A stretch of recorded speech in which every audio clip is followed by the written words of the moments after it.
Donc piscine 11 par 5, rénovation. Bon ben la suite, on va vous montrer un petit peu là où on en est. Donc on a positionné 3 skimmers. Donc on voit le premier skimmer miroir. Voilà, on voit les 3 skimmers miroirs qu'il y a ici. Ici, ça c'est un ancien refoulement, donc ça va sauter. Si vous regardez ici, là derrière, on est en train de mettre les tubes donc, et de se raccorder. Donc vous voyez le tube qu'il y a là. Et les tubes, ce qu'on a fait, c'est qu'on les a mis à l'intérieur donc de TPC qu'il y a là. Alors pourquoi à l'intérieur de TPC? Pour éviter d'avoir des problèmes d'étirement après, parce que vu que là le client veut remblayer directement avec du 0,20 et ensuite créer une dalle, on va le pilonner, etc. Et donc on ne veut pas avoir d'ennui, au moins là on n'aura pas de poinçonnement et on n'aura pas de problème de structure sur la dalle béton. Donc vous voyez, là on a positionné une bonde de fond. Ici, ce que vous voyez de notifié, donc là c'est le mur qui a été dessiné. Voilà, on a dessiné le mur. Donc ce mur-là, c'est le mur donc, qui est dédié au bac tampon donc, du volet roulant Sofatec.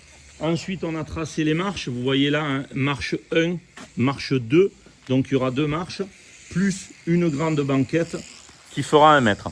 Autre particularité, on va boucher donc, le fond, hein, le rehausser. Donc vous voyez ici, on a fait une amorce. Voilà, on la voit bien, on voit l'amorce.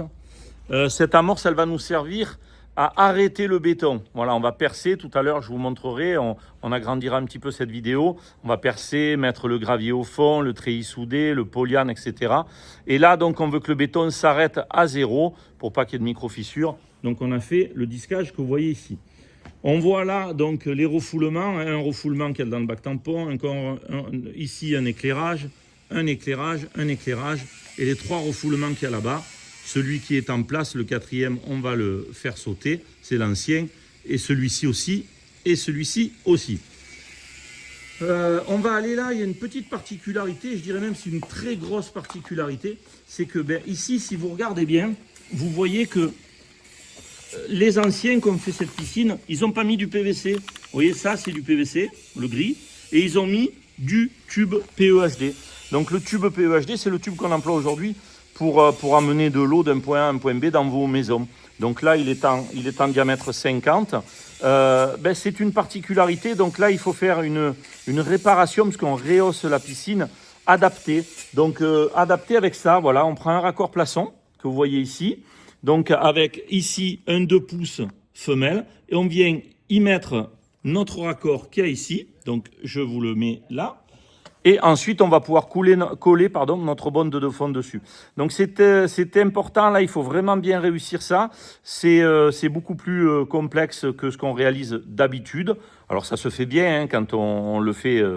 C'est pas un souci. Mais si vous, en tant que particulier, vous le faites, il faut être un petit peu plus regardant. Et moi, j'utilise la marque Plaçon parce que pour moi, en termes d'arrosage, je pense que ce sont les meilleurs. Donc, voilà, on va brancher ça ici. Et tout à l'heure, je vous montrerai ce branchement. Merci.